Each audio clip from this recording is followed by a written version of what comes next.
So we're just going to give it a couple minutes for people to join in.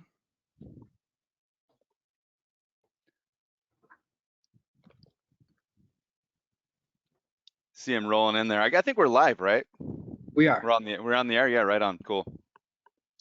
We are. Yeah, we were just talking before. I'm out here in San Diego for Brighton, and you're just like right up the road in Anaheim. So it's sunny weather out here in Southern California, huh? Do you got what Yeah. you don't have any overcast, right? Oh no, it's beautiful. Right on. I take it for granted. I know, right? That's what we do in Phoenix in Arizona as well. Is like when I grew up, in Eastern Washington, and you always look at the weather, because you plan your day around it. Mhm. Now we no, don't look at the weather anymore. Right. Cool. All right. So I see people are rolling in. Yeah, let's go ahead and get started. Hey, everyone. I want to welcome you to today's webinar, the Google Helpful Content Update, Elevate Your Existing Content with AI. So my name is Riley McLaughlin, and I am the content manager here at Main Street ROI, and I will be your webinar host for today's presentation. And I'm also joined by Mike Roberts, who is the CEO of SpyFu, and Mike is going to be presenting today's webinar. Thanks for having me. Yeah, thanks for joining. Yeah, that's awesome. I always enjoy a good Main Street ROI webinar. It's a great series. Yeah, yep. So the format of this webinar is going to be about 45 minutes of presentation from Mike and some Q&A afterwards. So if you have any questions at any time, just go ahead and put those in the chat, and then Mike will answer those questions then at the end after the presentation. And as always, this webinar is being recorded, so afterwards you will get a copy of the recording and a copy of the PDF slides as well. And with that, I'm going to pass it off to you, Mike. Awesome. Thanks so much. Again, I am Mike Roberts, the founder and CEO of SpyFu, and I'm also now the proud founder of RivalFlow AI. It's a product that we launched about 2 weeks ago, literally exactly 2 weeks ago, almost to the hour. And we're out here at Brighton SEO to sort of do that publicly. I happen to be wearing my first shirt, like it's the first shirt for a new brand is pretty awesome. I enjoy solving problems, and so today I'm going to talk to you about one of the biggest ones in SEO. But first what I'm going to talk to you about, the structure is, and I'm going to talk to you about how the Google Helpful Content Update, kind of a deep dive, or not too deep of a dive, in what it is and what it's actually doing. I'm kind of a little bit of an expert on like how data works, how the search engine actually operates, how like classification engines work, and how AI works. So I'm going to give you kind of an idea as to like actually what it's doing, and then I'm going to walk you through a process of how you can use AI. It's a workflow that we built about how to use AI to make your content more helpful. So let's start real quick about what is the Google Helpful Content Update. It officially launched in September 14th of 2023, and it concluded on the 28th. And there's like sort of rumblings about whether or not it's been kind of additional elements have been added since then in core updates, but ultimately that's sort of the timeline we're looking at. So it's a relatively recent thing, and its goal is to help boost content that's helpful and sort of decrease the content that's not helpful, penalize the content that's not helpful. So let's talk a bit about how it works. So one key element that we can draw from is Google actually describes pretty clearly to us in this link down here, and other links I'll source to, what it's doing. So one of the things that they tell us is that it's a site-wide signal. So Google is looking at the overall helpfulness of your content, not just each page. So this is important because improving the helpfulness of one page can improve the overall helpfulness score, right? So and that means that as you lift the helpfulness of one piece of content, you know, all the rising tide lifts all ships. And conversely, an unhelpful page, you know, can decrease the overall quality, overall helpfulness score of your overall site. But and so we talk about sort of pruning things, but there might be a better way, right? Like, because pruning, especially if it's your content, can be kind of painful, right? Like you don't really want to, you know, it's something that you like, and why is it not working? So then maybe what we can do is just make it more helpful. So Google talks about how this thing works, and they call it a classifier model, right? So what is a classifier model? Like we kind of go back to like, you know, i- one classifier model that's pretty prominent in the world is kind of a spam filter, right? So you know that your email goes into your spam box or maybe your clutter or whatever. It also might be another classifier model that we might be familiar with. Is like sentiment analysis. Is this a good thing or is it a bad thing? But with large language models, you can do a lot more. It's not going to be like spam or not spam, on or off. Um, it's going to be a score, right? And you're not going to be able to like just put something, a large language model. Let me give you an example. So large language models I'm talking about would be like GPT or Google's variants of the large language models, right? So you could take like a financial news feed, like all of the financial news, and sort of current or like, you know, 3-5 years ago, you might say, oh, is this good news about this company or bad news about this company? And that's kind of, you know, the level of granularity you might have. Is it positive or negative? Well, now with a large language model, you could say something like, did the CFO of the company um, depart? Did they leave, resign, or get, you know, the news is the CFO left. Did they leave without a clear succession plan? Because if that happens, that could mean all kinds of negative consequences, right? So you could scan things for all kinds of rules. All you got to do is ask it, okay? Right? So we can get like human grade like analysis, or the classifier model is wildly more effective than what we sort of think of as like, oh, is it helpful or not? Is it spam or is it not? It's a whole different level. So like, who here says thank you to ChatGPT? I know I do, and I think it's important to think about why we do that. Like, I'm downright polite with ChatGPT, whereas with Siri and Alexa, I'm a terribly dismissive. But the reason is because you get better.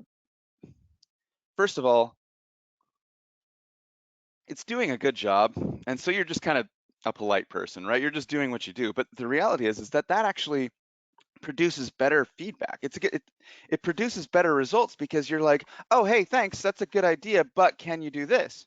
Just like you're talking to it like you would be talking to like a colleague, you know, a friend or whatever. You're basically just engaging with it, and by doing that, it's producing better results for you through the conversation, right? So, but at the end of the day, it's not a human. It's not an intelligence test. It's just, this is how the language model works. You're building the context with it, and you're giving it the feedback that it needs in order to produce a better outcome, because it's just trying to predict what the next thing is, right? And so there's no better way in the future, and now, to treat the search engine than to treat it like it's a person, right? Ultimately they're merged, and in the future they will be. You know, Google is going to, like, for the last, as long as I've been paying attention, 15, maybe almost 20 years, ultimately Google's been trying to make it so that the content that you land, it's their mission to drive you, the searcher, to content that solves your problems. And so let's talk about what that means. Google provides a long list of like the questions that you should ask yourself, right? So does the content provide a substantial, complete, or comprehensive description of the topic, right? Does the content provide substantial value when compared to other pages in the search results? So obviously we kind of understand what they're trying to get to, right? They want a complete set of results that that are comprehensive, and ultimately we'll talk about what you don't want them to do. But one thing to think about here is, how do they know this? Like, how will they look at the page and know this? Well, straight up, you could actually take the content of the page and actually ask like ChatGPT or another LLM. You could say, does the content provided provide a substantial, complete, or comprehensive description of the topic? And the large language model will probably have an opinion on it. Like, it'll give you an answer, right? And if they're not doing it that way, because that's actually a pretty expensive way of going about it, what these likely could be, these suggestions that they're the questions that they're having you ask themselves, is probably the same set of questions or very close derivatives of what they're giving their human team to train their classifier model, right? And by the way, with large language models, all you got to do is build the proper amount of context for it, right? So you give it some examples of what is helpful content, and it'll figure it out, right? So they're likely training it using these same sort of check boxes. Like, so read this list, and I read, I've got some of them here for you, but you ultimately can know how the engine itself works by looking at that list. The things that they say to avoid are kind of, some of them are real obvious, like, is the content primarily made to attract visits from search engines, right? So basically, are we doing like a lot of keyword manipulation, right? Are we effectively keyword stuffing? Are we, what is the purpose of the content? You kind of know what content looks like that does this. And then here's a really important one. Does your content leave readers feeling like they need to search again to get better information from other sources, right? That's a bad thing, right? They want you to have a complete and thorough experience for the user. So they're done. They're complete, right? And then they're like, okay, and by the way, don't like try to hack things. Like, we're basically at like a human level of comprehension. Don't just do stupid things that you wouldn't think is going to trick a person. Don't just change the date to make it seem like the content is fresh. That just doesn't work, right? Let's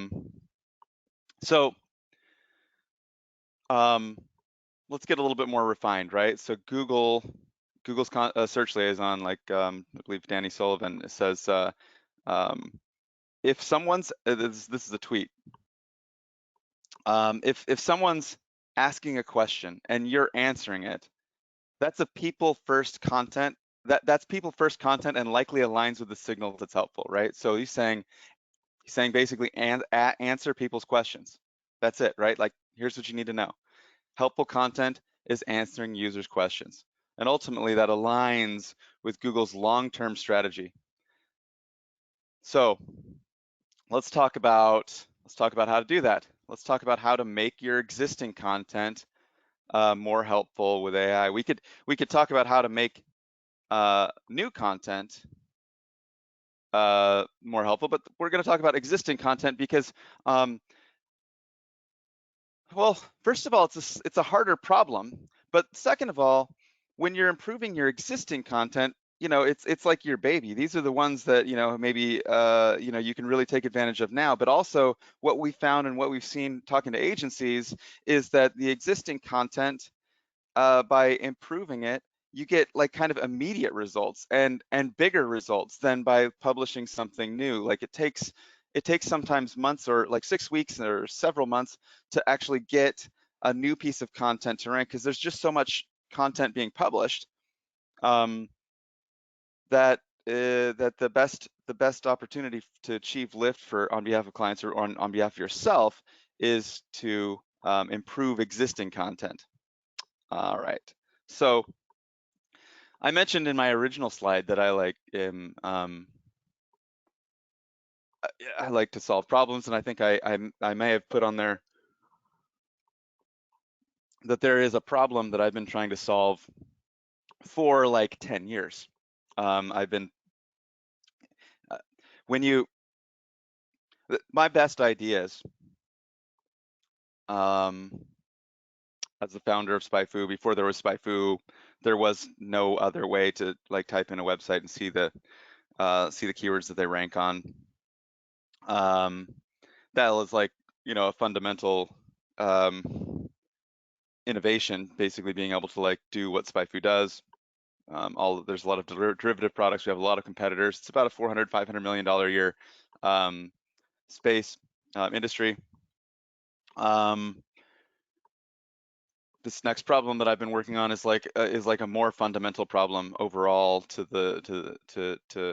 SEO, and it's basically a workflow that works. That first of all does no harm. It's actually like the first rule is to do no harm. The second is to make it easy, and the third is that it works. And when I just sort of put those bullets out there, it seems like a really easy thing to do, but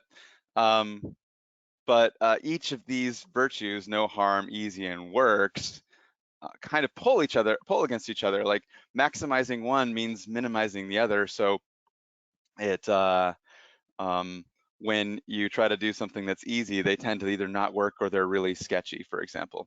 So solving the problem of making something that works well and doesn't do harm to your SEO, and putting it into a package that's easy enough for everybody to use is like a huge puzzle that I've been working on. So I'm going to walk you through it, and you'll understand the workflow, and then I'll show you how the new product leverages AI to make it even, make it super easy. Okay, so the first rule is, do no harm. Like, this isn't necessarily everybody's rule in SEO, right? In fact, many SEO vendors don't follow this rule, but this is like my primary thing, right? I'm not going to put anybody in a situation where I'm telling you, here's how you do this, and then like 2, 3, 4, 5 years down the line, 10 years down the line, your rankings tank. I want to make whatever we do be something that I can hand to anybody, and not, I ultimately want to be able to hand it to my mom, my sister, like everybody that I know, and be like, do this and everything's going to be great, right? It's a very difficult hurdle. Surprisingly, even the best of breed, right? You kind of look at like the best of breed and content optimization.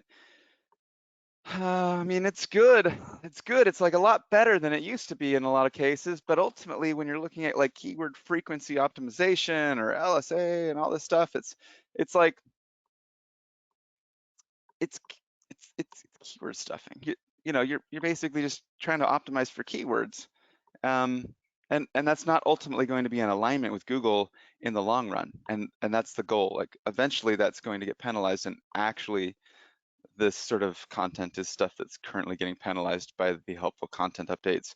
And so, we one of the things that's been consistent with Google is that they want you to make your content better, make it more helpful for users, create better, more engaging content, answer more of the questions that users have. That's like the thing that's always worked and will always work forever into the future. And so that's what we focused on. That's what I built when we built this new product, RivalFlow, and I'm going to show you how that works. So the reality is we launched this we launched it 2 weeks ago, and it's I promise you that you have not ever seen anything like it, because it's actually never been done this before. It's actually a patentable idea, and it works incredibly well. So what we do with RivalFlow is, and what you can do manually if you wanted to, is you can identify, basically what we do is we use AI to go and read the content of your competitors. We use GPT to read the content of your competitor. We read your page and we identify the questions that we say, which questions do they answer that you don't? And which questions do they answer more thoroughly than you do? And then we say, okay, well, here's your answer next to their answer. And then we describe to you why theirs is more thorough and how it's more thorough. And then we generate, a ready to paste snippet. We use GPT to generate a ready to paste snippet that you can just put directly into your content, right? And so in doing this, we're making the content more thorough, which is what Google wants, and we're making it more helpful, and that's good for the user and good for Google, and everything's in perfect alignment. And it's like, I think it's a self-evident model, right? You could say to yourself, like, if you're doing this thing manually, if you're just comparing the competitor's content that's beating you and your content, and maybe each one of them is like a 3,000 word article, and you're like reading through theirs and reading through yours and kind of taking notes and putting a check mark, like basically, I don't know what you would do, build like some kind of well, just like a document. I feel like you could have these in like 3 different documents side by side by side, and you're just like going through and being like, okay, did they do this? Did they do this? Did I answer that? And you're just kind of going back and forth. And it's a process that you could do, and it would be very time consuming. But if you then closed those gaps, I think that you would feel very confident that what you're doing is about as white hat of a thing as you could ever imagine. And if you could just be like, here, mom, run this process, you could feel confident that that would never harm your mom's website, right? And that's my rule. Okay, would I give this thing to my mom? So when we apply AI to it, we remove we make it so that it's incredibly easy. So remember, I was like, okay, if you did this side by side, and you spend 3 hours comparing these two 3,000 word documents, which would be mindlessly terrible, right? Can you imagine you're just comparing your glorious content, your magnum opus, to this evil competitor? Their mindless drivel, right? Like you don't want to do it. It's like the thing it's like tedium of a degree that you can't even fathom, right? But sometimes you do it, and if you did it, then you'd be like confident that you're white hat. So what we've done with AI is we've made it incredibly simple. And by simple, I mean it's not technical, right?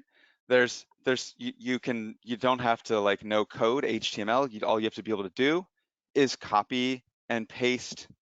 You have to be able to publish to a blog, right? So again, my mom can run this, and you don't need to have an absurd amount of knowledge of. You don't have to do a lot of data analysis. You don't have to have PhD in statistics. I mean, I'm a numbers guy. I kind of like that, but the thing that the really huge benefit from my perspective, because I'm deep down, one of my highest virtues is that I'm a lazy person, and I don't like to do time-consuming, repetitive sort of tasks.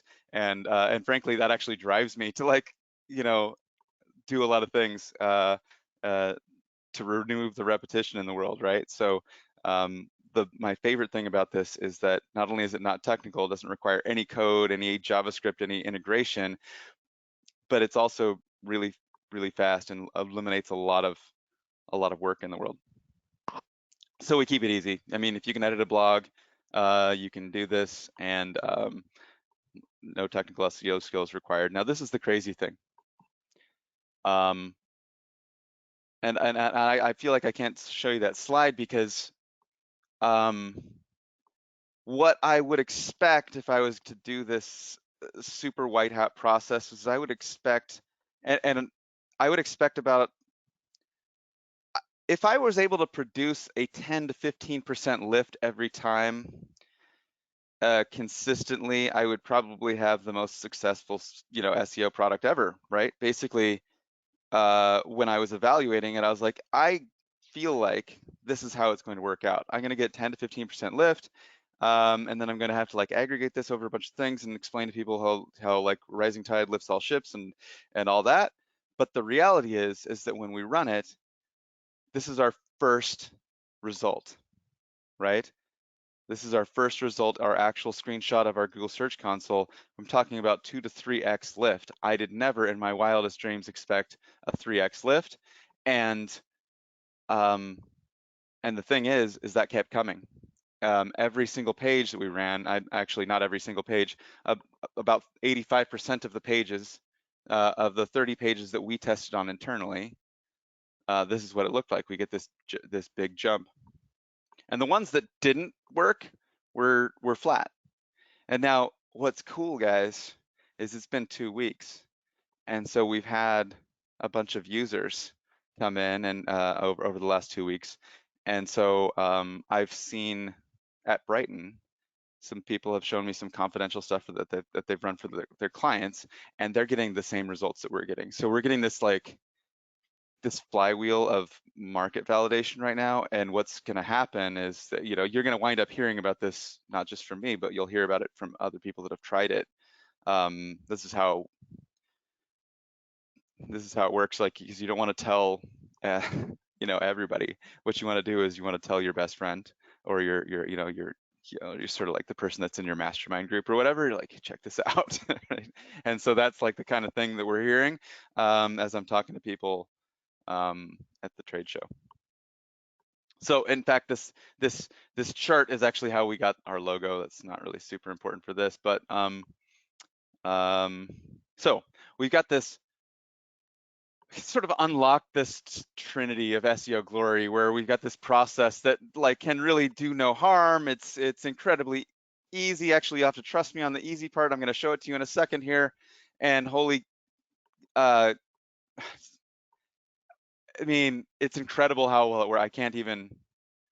It's hard for me to like wrap my head around that, how effective it is. And then when you tie that in with the sort of how Google's like, it's a site-wide signal, right? Improving each of your pages lifts the overall authority, overall helpfulness of your site. It really is a rising tide lifting all ships. And so when you see the recommendations that we make, the more things that you do, the better, because the more content, the more your content is helpful overall, the higher everything will rank. I mean, it all sort of makes sense. It's just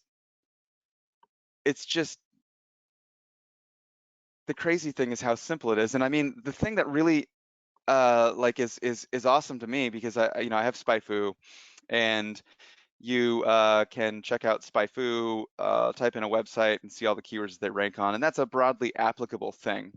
And then you can like download their keywords and see what like their rankings are, and download their you can like download their ads and all that stuff. And so like if I talk to like the doctors and the lawyers that are in my like business complex that where SpyFu is at, you know, or just friends that you have that have a business, it's like they're like, well, how can that apply to me? And I'm like, whoa, well, that sort of depends on your business. I mean, let's have a deep conversation here. And then it's kind of like, I don't know, there's a lot of different directions that you can go with like keyword research or like competitive intelligence, but this is a step-by-step process that applies and works incredibly well for these sort of local businesses, these small businesses. In fact, some of these guys are the first ones that have tested it. I literally walk up to them and I'm like, hey, can you want to test out this thing? And it's like it's amazing. So so let me talk to you because I'm a product nerd, and I apologize. This may not be super relevant to you, but I'm just really excited about what I've done and what we built, and so I want to tell you a couple things about what else I love about this process, and that is that RivalFlow meets you where you're at. Like, so you don't actually have to like very frequently. Most products and workflows start at nothing, right? It's like, oh, let's start with keyword research, and then let's cluster those into topics, and then we'll start writing, some content and build a content calendar or whatever. And that's like every platform that you can ever imagine, like functions that way, right? So meanwhile, your client or you have 300 pages of content, or you have 30 pages of content, or whatever. Like you have content, and it's just waiting to be improved, right? And so RivalFlow meets you there, right? You just put in your website, and we automatically figure out what pages you rank on, which competitors are beating you, and we help you beat them. And the idea is that it's much more efficient to like ride the wave that Google's giving you than to fight against the current. And for agencies, the value is that you can start delivering value from day one, right? Like you you bring on a client, you can literally use like these RivalFlow to like acquire a client, and there's no ramp up, because first of all, you don't even need the domain knowledge in order to like start improving their existing content. You don't need to do any of this research, so you can kind of build momentum with them and show them tangible results potentially in the first. I mean, I don't want to overpromise on the 4-day thing, but we had some results where we published and got results back in 4 days. Now, I mean, like, um, Google Search Console has lags and all that kind of thing, and realistically, I'd say that probably 10 days is where you want to manage expectations to, but we've seen some pretty fast results. But we ran it on SpyFu's blog, and SpyFu has a relatively high index rate by Google, so or they have a decent budget. We have a decent crawl budget. All right, so um, the second thing that, and maybe my favorite thing about this product is, and it's like, this is just a product thing, guys. It's just like a totally a product thing. But what I love is, because I built a product with SpyFu where we have, it's very technically, a lot of data, and you can kind of figure out your path with the data and so on. But you have to think, and this product allows us to sort of feel, right? And it's kind of cool when you can like actually make something that makes you feel, because let me give you a sentence that'll make you feel something, right? Your competitor just stole your #1 spot. It's your most annoying competitor, and they just kicked you off of the first page, and it happens to be a page that you spent 2 weeks writing yourself, right? As an entrepreneur, I I've tested this, but I feel it myself. When you tell me that my competitors stole my #1 spot, that's all. It's a trigger for me. I feel it in my solar plexus. Like, it's a visceral feeling of loss. Like, I feel like the rug is getting pulled out from under me. Like I've lost control, and I've lost, and control to entrepreneurs is a feeling of it's freedom, right? The control is, I want to be able to control my own destiny, to control who I work with, like when I work, where I work, all the things that an entrepreneur wants is this like control over their life, and suddenly it's being taken away from them, right? And then you have this question, right? And this is like something that maybe the actual content writer feels like. If you spent 2 weeks on this, you're like, it's like the most fundamental question in SEO. You just got, your competitor just surpassed you, and you say to yourself, why does Google think their page is better? You may have said this out loud, you may have said it under your breath, you may have thought it, but it's like this kind of, you poured your time and effort, and you kind of have like this last loss of status. You were there, and now you're not, and it's almost like, it's like striking out or whatever. It's like a pain, and we learn to deal with it, but it's like, it's kind of exhausting. It just kind of, it wears on you. It's exhausting. So what do, right? I mean, if this happens, you could go look at their page, and might go look at your page and just hope your page sucks, right? But it turns out, that's not how that works. Like, your page is probably pretty good, and their page is like grudgingly fine. Like, they're both, good, and you can't really tell. They're decent, polished pieces of content. They're about the same length. You can't like see any real reason why Google might think that their page is better. And so figuring that out is incredibly time consuming, right? Like we talked about, it's potentially a couple hours or an hour, whatever, you know, to do it well would take a really long time. And of course, it's impossible to do without bias because, again, it's your competitor and they're stupid and you don't like them. And I mean, maybe even if you do like them, it's like your stuff is good and you put a lot of effort into it and you have a bit of a bias. And you also have a curse of knowledge. You're the expert. You wrote a lot of this and you look at it and your competitor is like, sorry, you're such an expert that you've lost touch maybe with like the noob coming in. You don't really, there's things that are obvious to you, maybe are the things you didn't write down. And this happens all the time, every day, every week. There's like annoying 1,000 little paper cuts, and there's really nothing we can do about it. We just bury it until now, right? Until now, with this new process, right? So we basically deliver the objectivity of a machine, right? We talk about how Google's using this sort of large language model based uh, classification engine as a first pass, and then really they're using LLMs to like determine the helpfulness of the page.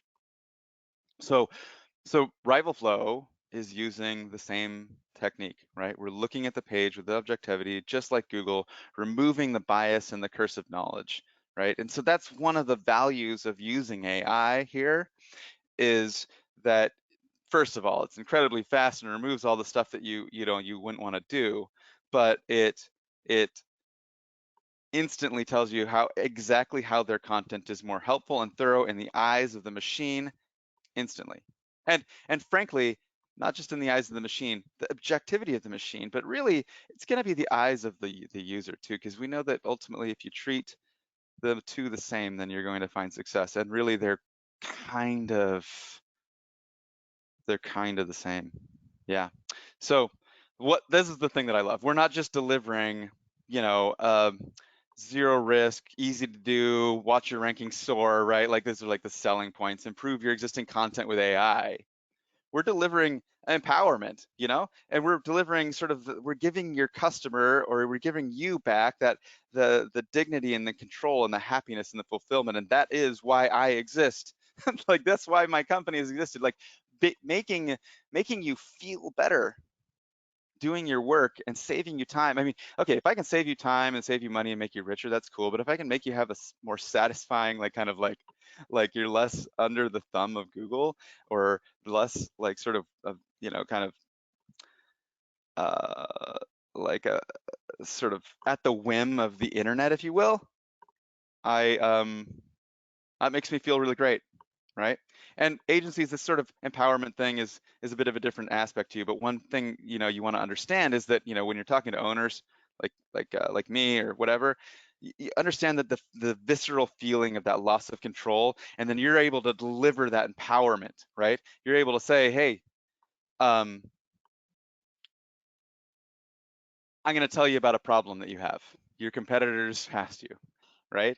And they're going to feel like they got kicked in the nuts or punched in the stomach or whatever. And then you're going to be able to be like, here, I have the solution. It's right here. This is the gaps, right? Just answer these questions and everything will be fine. Or we can do it for you. This is a thing that, you're just giving them their control back. It's not something that needs to be sold. And for the authors, like there's like when you tell them this news, there's some embarrassment, some self-doubt, right? You're causing them to have like, oh, damn, I thought that I hit a home run and now you're telling me that I struck out. And then you're saying, but wait, here you go. Here's your empowerment. Here's your relief.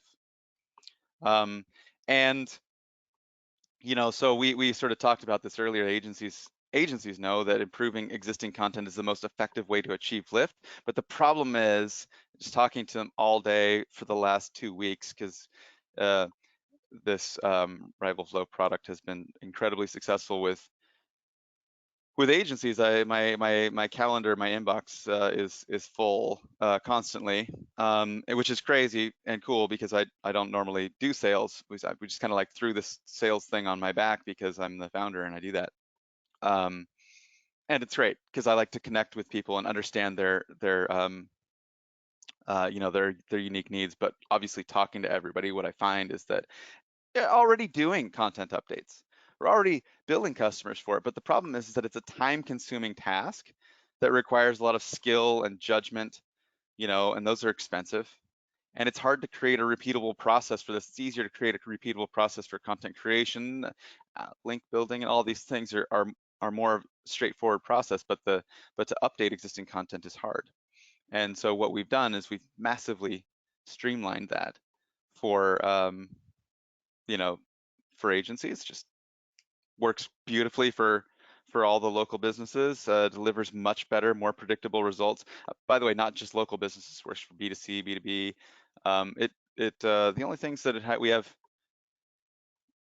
difficulty with would be like a page where the primary purpose is like conversion, and that's like a page that you wouldn't really want to optimize for SEO anyway.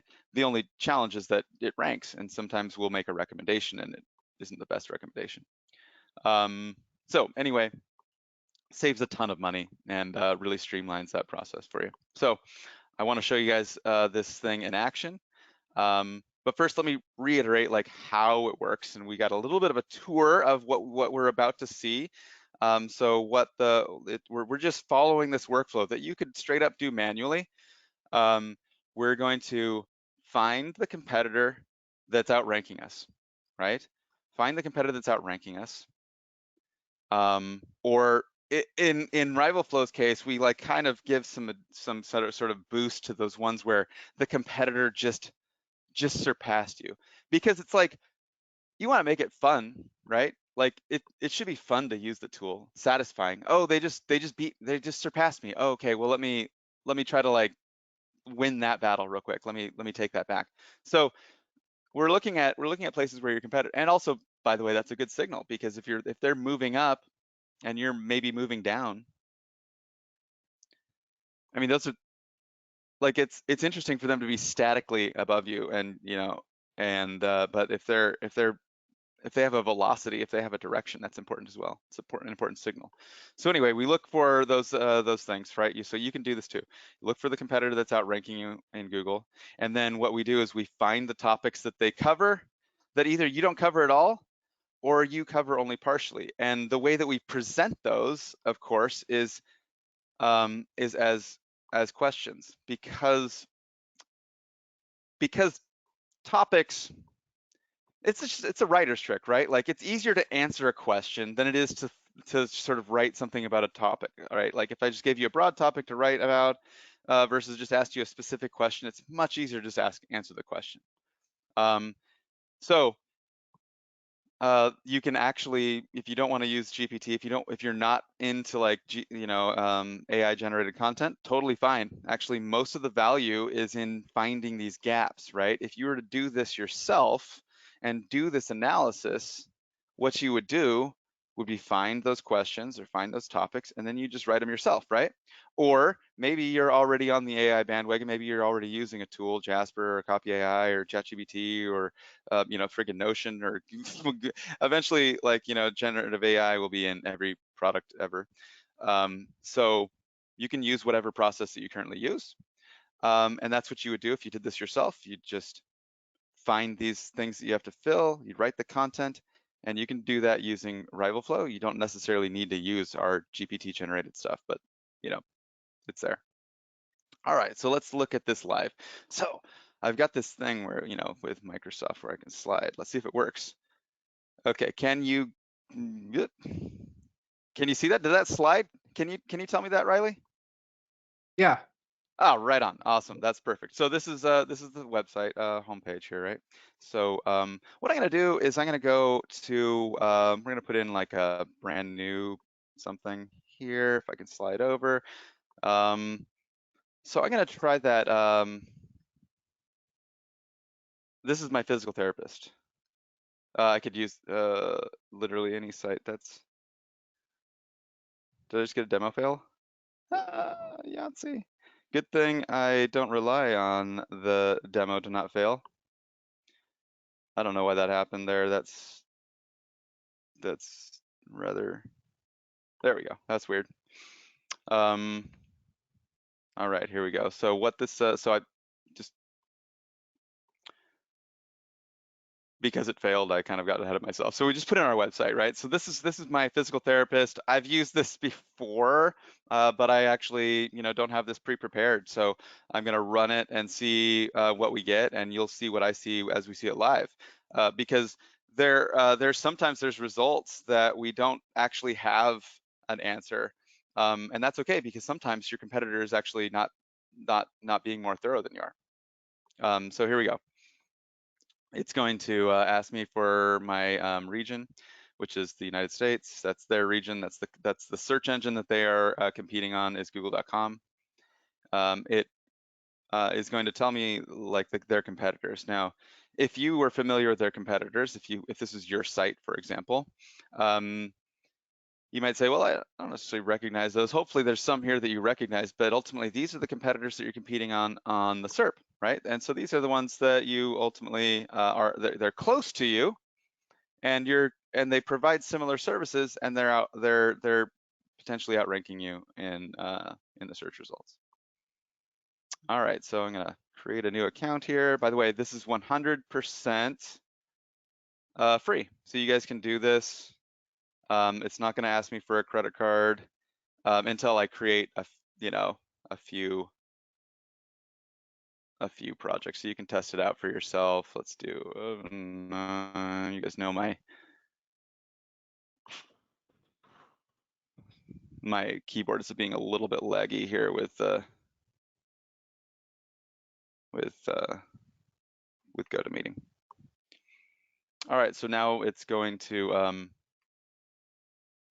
get started. It's basically going to be creating, we're going out to the, it'll actually give you a little interactive slideshow as to what it's doing, but I'll tell you what it's doing. You can read it as you watch, but what we're doing is we're going out and like grabbing all of your competitors' pages. We're looking at all of the rankings for your competitors and for your website, and we're clustering all of the keywords that everybody ranks on into like their pages, and we're going to say, okay, here's your pages, and then here's the competitors that are outranking you, and then here's the pages that have the most opportunity right now, and here is a competitor that is outranking you or just surpassed you, and that's what we're gonna, those are gonna wind up being our recommendations. It tends to take about 2 minutes. So while this is, oh, there, okay, well, it didn't take 2 minutes. It was a little bit faster. Kind of perfect, almost like it was like orchestrated to my timing. It is not. That's just how it worked out, guys. So it's, of course, we have to download all of the content. So it's telling you, okay, we're going to download the content and we're going to do a little bit of that in the background. But in the meantime, here's your results. And so, it's like, you're going to click this button, right? So we're going to generate this project. But let's first, before we click that button, actually, I'm going to click the button, and then I'm going to tell you what it's doing. Okay, so here what we see are these two competitors. So you got the Doctors of PT, that's my physical therapist, and you got their competing page. Now you might say, okay, well that's 47th and that's 74th. Why do I care about improving that? First of all, this is a pretty long tail keyword that they're competing on. There's like 539 other keywords that are also encompassed by this, that they're also being outranked by this same page on. So just because we're talking about the hamstrings keyword, that's because it's the highest search volume keyword. There's like 539 other keywords in there, right? When we improve their helpfulness on this topic, we're going to lift their ranking on all of the keywords, in their portfolio under there, right? So you can kind of like mouse over these really tight hamstrings, super tight, basically we're like, hamstrings is the primary keyword because it's the highest search volume keyword that they rank relatively well on, but this is probably ultimately about tight hamstrings, right? And stretching them. Okay. So one trick that I use is I also generate a couple more just because because that's because I like to be able to look at multiple things. Okay, so so right now what it's doing is we're using GPT to do that comparison. We're pulling down the pages, and that worked pretty fast. Let's see how this one looks. And so here are these two things side by side. You can see that theirs has less content, but there are things that they answered that you didn't, right? So here's the first question: how can the hip flexors be lengthened and the posterior chain and anterior core be strengthened to fit anterior pelvic tilt? Okay, that's a pretty sweet question. That seems like the right thing to answer, right? Here's what their content looks like. So we pull that, and you can actually click and see that directly in the content. And then here is a AI generated snippet that you can use to paste into your content. And you see that we've got like 8 more of these, or 9 more of these questions that they didn't answer that you did. So the other thing that we also show, and I have an example that I've pulled up already, is so that other one had like questions that they answer that you don't. This one also has questions that they answer more thoroughly. Now, the thing is about that other article is it didn't have any of the questions that they answered more thoroughly. Well, that's because there just aren't any, right? We didn't find any questions that they answered more thoroughly. We only found questions that they answered that you don't. So what happens when we find something more that they answered more thoroughly? Well, first of all, we get to show you how they answered versus how you did, right? So here's your answer and here's theirs. And if you look at those, you're like, well, those are like about the same length, you know? It's not, I don't get how they're being more thorough. Well, you know, you could read those two things and kind of understand. Like actually, if you read them, by the way, theirs is straight up more thorough. But this right here will tell you exactly why it's more thorough, right? So it's going to tell you that their article provides a more comprehensive explanation of what the spin selling is outlining. It says the excerpt breaks down the acronym SPIN. You know, you could read this thing and understand exactly why it's more thorough. Their article highlights that spin selling is used by sales professionals in various industries, including B2B and B2C sales. It emphasizes that their technique is particularly effective in complex sales situations, right? On the other hand, your article takes a more general approach and suggests that the success of spin selling depends on various factors such as market, target persona, etc. So then, of course, the easy button, right? Here's the and actually what we do here is we break this question down into sub-questions that you didn't answer, and this allows you to take these little pieces and like kind of add it in to your existing content. And of course, if you want us to just generate that for you, we do that. But this way you can just kind of take these little bits and add them. And I want to emphasize that we're not talking about like just adding an FAQ anywhere. The reason, again, that we're positioning these things as answers to questions is it just makes it easier for you to answer them. And the last thing that's on here is, you know, questions that you both answer. So it's possible, and probably about 1 out of 5, 1 out of 6 or something times, you'll get a result where they answer all the same questions. You guys are both answering the same questions. So what that means is that, you know, either their content isn't better than yours. That's probably what it means. They're not more helpful, and there's like maybe there's like a variety of other reasons in SEO that they could be outranking you. So that is actually, well, so what's our next step? Of course, we would just copy and paste this into RivalFlow, but you can also, you know, sort of add notes in here and like assign this to somebody. You know, this is yours, Riley. And you could implement it, and then once you implement it, you could complete it. And you know, we got that sort of workflow stuff. It's where the flow in RivalFlow comes from. But of course, you can use it however you like. And with that, I'm finished a couple of minutes late, but I have time for all the questions that you could ever want. Oh, if you want to, like I said, you can sign up for RivalFlow without a credit card. You can test it out on up to like 3 sites, I believe. And then if you choose to buy for the next like couple days, you'll be able to get, you get like basically a second site free. So if you just like sign up now, in the next couple days, you would actually just get, it's actually kind of like a launch day kind of bug that we have, that we still have in there, because why not? It's, you basically, rather than getting one site, you get 2 sites, and that's how it works. Here's my contact info: at Mr. Spy, at RivalFlow AI, Mike at SpyFu.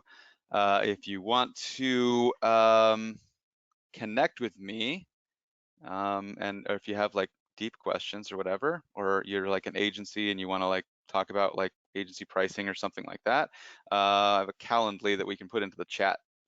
Is this the chat? Yeah, I can just put it in chat. So, do we have any questions, Riley? Yeah. Right on. So let's take a look. Some of these look like comments, so I'm gonna skip over those. But looks like the first question is, am I correct that a web page needs to have copy focused on answering a Google search question so Google can match the web page to the Google query? Say that again. Am I correct that Yeah, am I correct that a web page needs to have copy focused on answering a Google search question?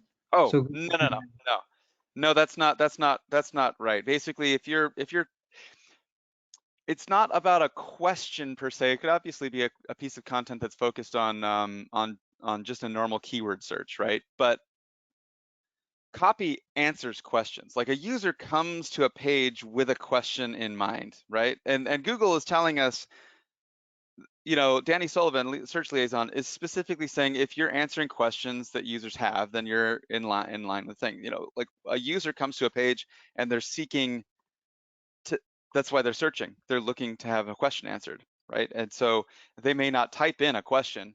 They might type in like Blue Yeti microphone, right? That might be what they type in. Well, what their question is how much is the Blue Yeti microphone, or what are its features? What colors does it come in? Okay, so that's like a product-based thing. But you know, for my physical therapist, you know, it might be like, well, I have my knee hurts. How do I get that fixed, right? So that kind of thing. okay, great. And we have another question from Christopher. Um, does RivalFlow work for just blogs, or can be applied to other pages, product pages, etc.?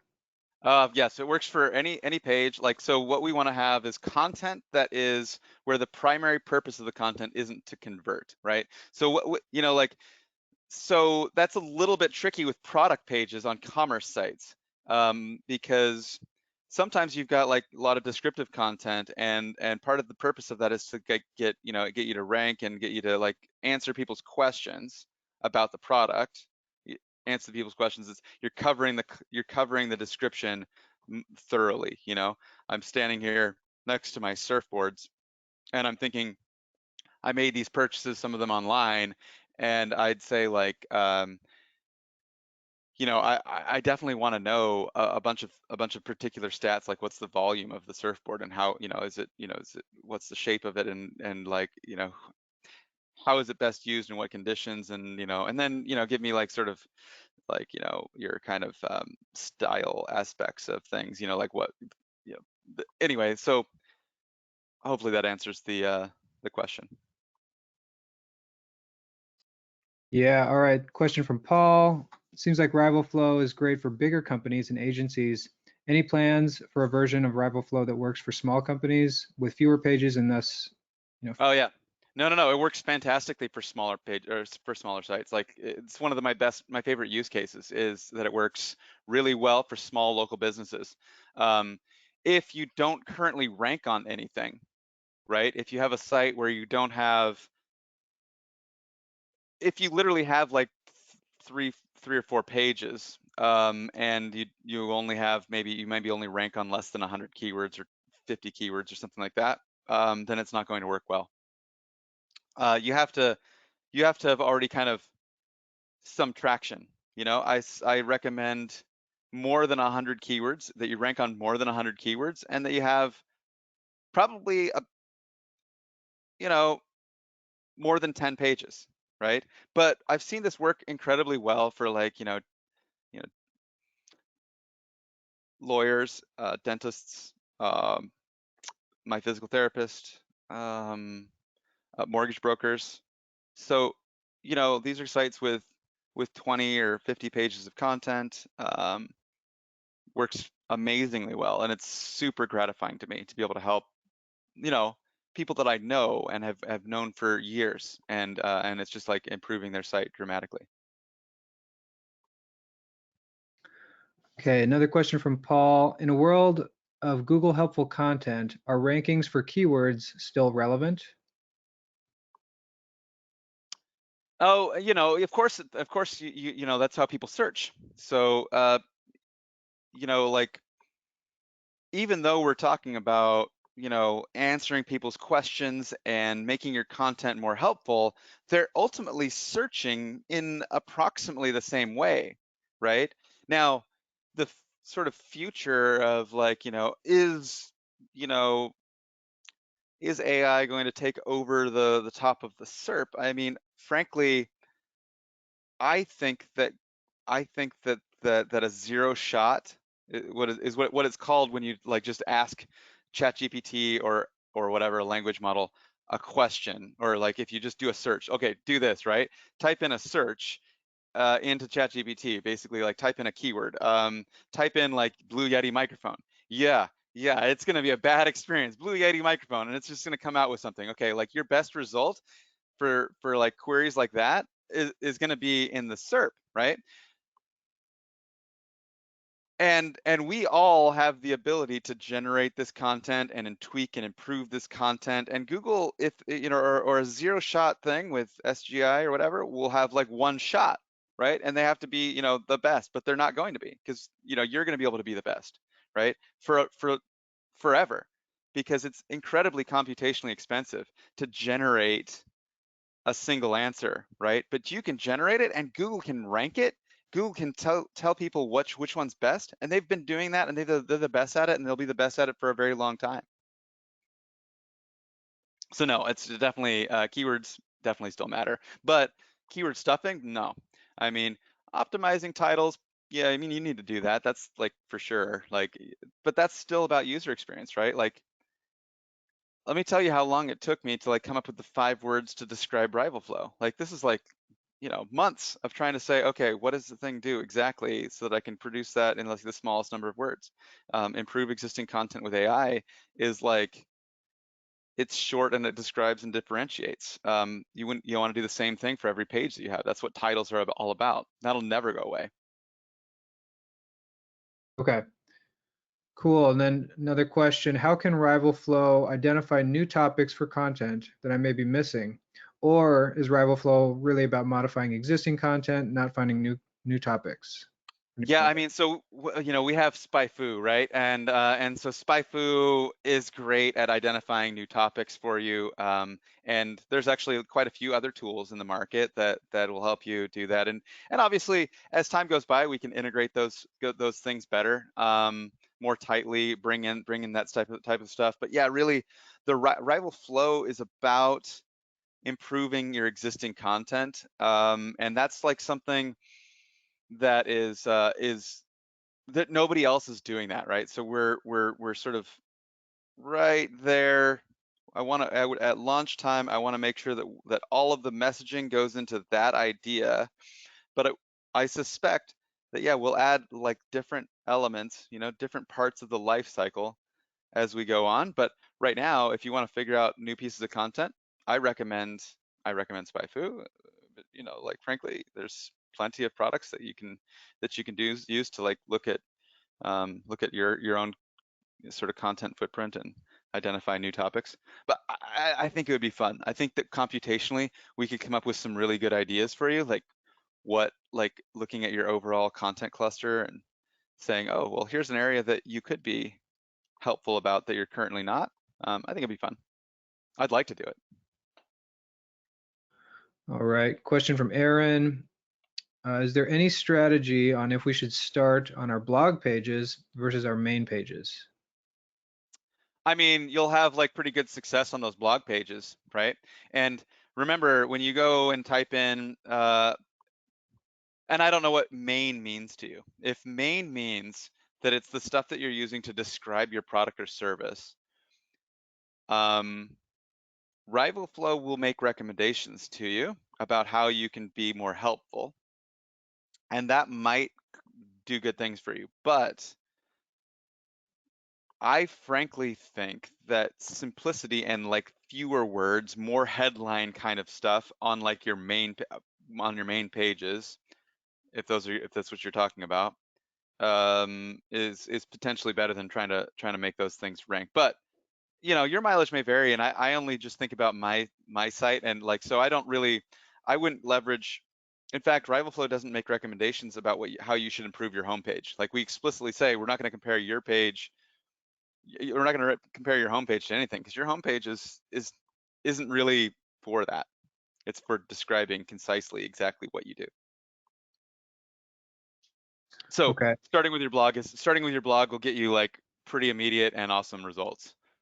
But I want to make sure that everybody knows you don't have to have a blog in order to do this. It just has to be content that's, you know, there has to be enough content on a page that in order to improve it. Like it should be article-like content, like content that's in paragraphs or at least a paragraph. Sentences actually is what I'm talking about. We need to have sentences of content. Okay. All right. Karen wants to know, what is the best way to use this if you don't have direct competitor sites to compare to, i.e. competitors are in adjacent but not same categories? Oh yeah, so just rely on RivalFlow so the RivalFlow competitors come from SpyFu, right? And so what we're looking at are like the overlap of of keywords, right? So you may not identify a direct competitor, but there's going to be a competitor in the search for the content that you rank on. And so just allow it to do that. Just trust what it's doing, because it's going to do right by you. Okay. And you kind of mentioned this before. Kimberly wants to know, if you don't have a content-heavy site, more like product site, how can you add more content? Are blogs still relevant? Blogs are definitely still relevant. Yeah, absolutely. And you know, Google's going to have some opinions on that. They want you to be writing about things where you can offer a solution to the person, right? They want you to be writing about things that are related to your business. So they're going to like look at your overall website and say, if somebody like walked up to you today, could you provide expertise on this subject, right? And so you want to write about things that are aligned with what you're doing. And so yeah, blogs are fantastic. And if you want to figure out what you want to build that's new, I believe that was part of the question, right? Yeah. Yeah. Are blogs still relevant for a product site? Well, for sure, blogs are relevant. Yes, absolutely. In fact, blogs are great for this type of thing. Cool. Oscar wants to know, are more countries going to be included when obtaining the keywords and sites that are competitors? I see at the moment there's only a few. So yeah, we have like, I think like 17 or 15 or 20 countries, and it's funny because it's probably not funny to anybody that like the reason that we have that limit is the drop down list doesn't have a search, right? So we actually can support like 90 countries, right? But we have it's just a UI element, and yeah, we're definitely going to add it soon. It's like, what do you do to get the product out the door kind of thing. We needed to get the product shipped, get people into it, and so as soon as we solve the user interface problem, we'll definitely add additional countries, and we have and we'll support all those languages as well. Any language that ChatGPT supports, will be able to support. Okay, great. And I apologize for not getting those additional countries in there. We kind of just didn't want to have the drop down list go forever. It's a weird problem. Right. Okay, looks like Bill has a question. How do you balance TLDR content with UX pithy visitor friendly content? How do you balance TLDR content with UX pithy visitor?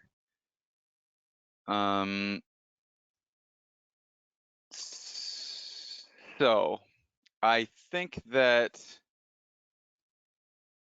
I understand the question, right? So you've got like content that's designed to convert and have like, so it's how you would do like any sort of journalistic thing, right? Like you don't bury the lead. So you put the most important stuff at the top, and as sort of you structure the stuff so that it's like the detail and the longer form stuff is near the bottom. So a user comes in and they get a beautiful, a glorious headline and then like an overview and so on. And then you get into like, maybe you have like a navigational elements to it to get you into the deeper parts of the content. But you can certainly have like a nice summarized thing where a user can get what they need and get out, or if they want to dig in further, they can dig in further, you know. So that's I think that's the way to do it is you kind of just structure it so that you have both. All right. Brad wants to know, can you tell RivalFlow a specific URL to compare to? Oh yeah, good question. So obviously this is like a highly requested feature, and it's one of those things that we know that we're going to develop. We'll have that released by the end of but by the beginning of the year, by the end of the year. Um, and I was kind of interested to get people's feedback and input before we did that, before we launched it, because we know that there's like, how exactly are people going to want to do it? And I'm really kind of glad that we did, because as we've actually gotten real users into the system, we knew that we were going to get that question. And so I've had the opportunity to drill in with some folks, and we'll have more time to do that today when we're at our trade show booth, and just kind of like say, okay, well, what's the best process for doing that? Because we want to guide you through and make sure you're successful, but also kind of give you the ability to kind of customize what you're getting. So definitely we're going to do that in the near term, but in the short term, there's a way that you can kind of, I'll show you the hack, the trick to do that yourself. So we've got this area in campaign settings where you can set filters.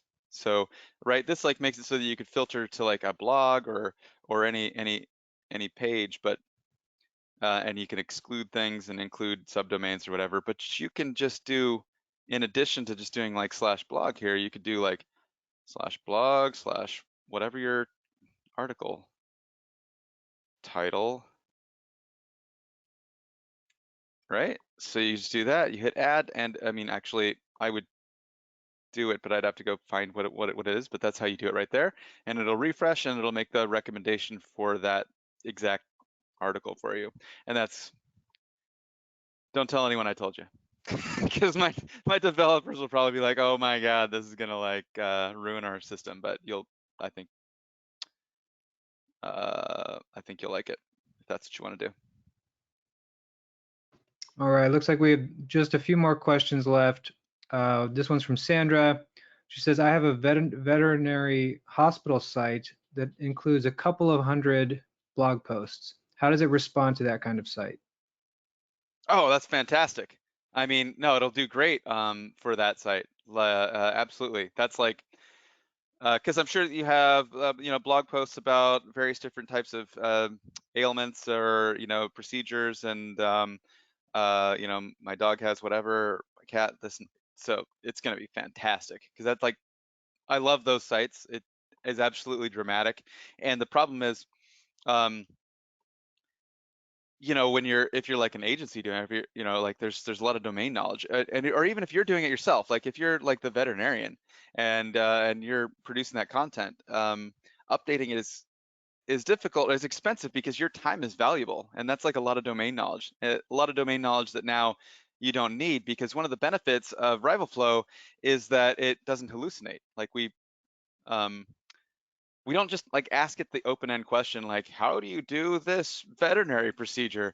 That's not actually how it works. It's using sort of like this controlled sort of system to like not make bad recommendations like that. It's not going to hallucinate. In fact, one of the weaknesses is that it's like, um, sometimes it'll make product recommendations for your competitors because that's what actually they're doing. So it's like, but anyway, yeah, no, it'll be fantastic. I highly recommend that you use it. Try it out right now and see what you get. Okay, and does it make recommendations for formatting H1s, alt text, etc.?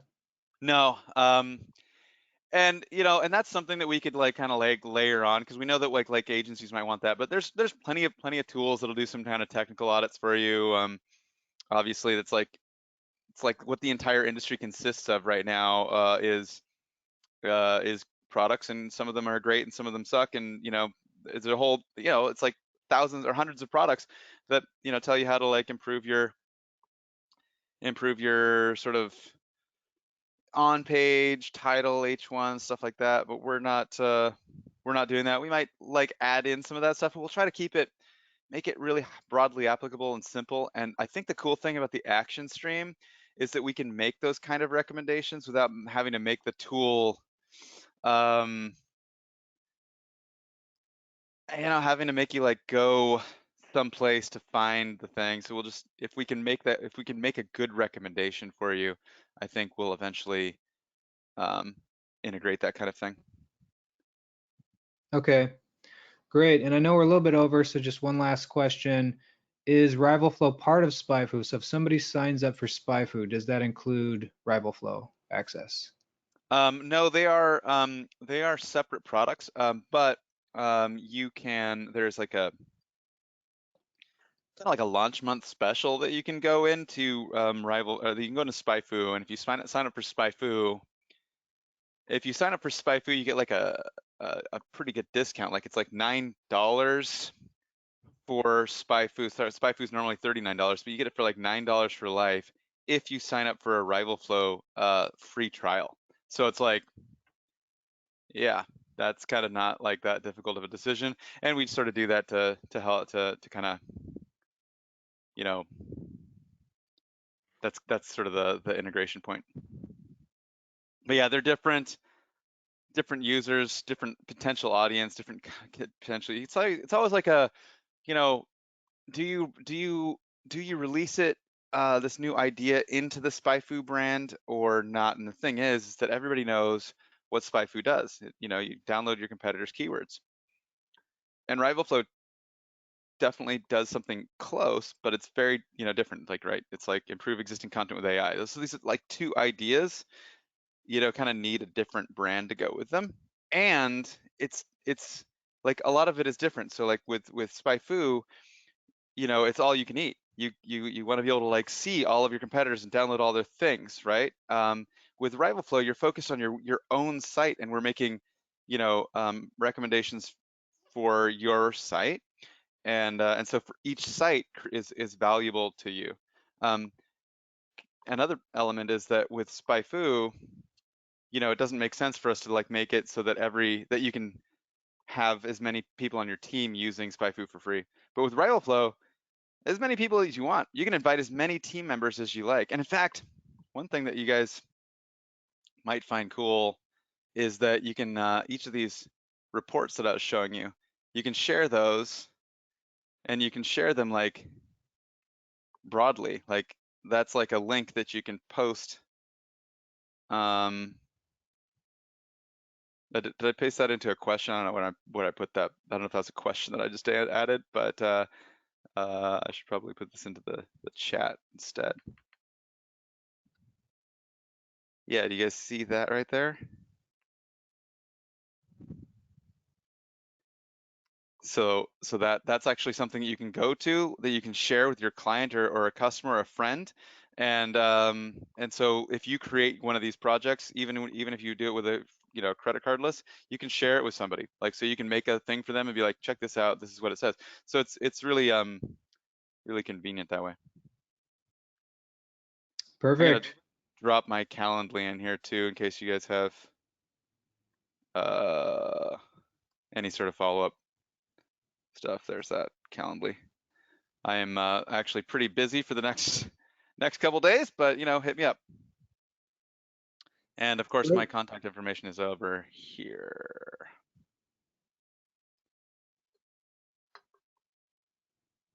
Cool. All right. Well, thanks so much, Mike, for this awesome webinar today. Oh, thanks for having me, Riley. It's a great time. I mean, Yeah. Thanks for indulging me, letting me talk about like my passions. Of course, of course. Yeah. All right, man.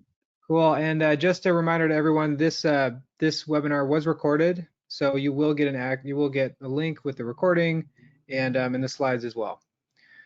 So with that, I think we're going to wrap it up. So thanks everyone. Thanks, Mike.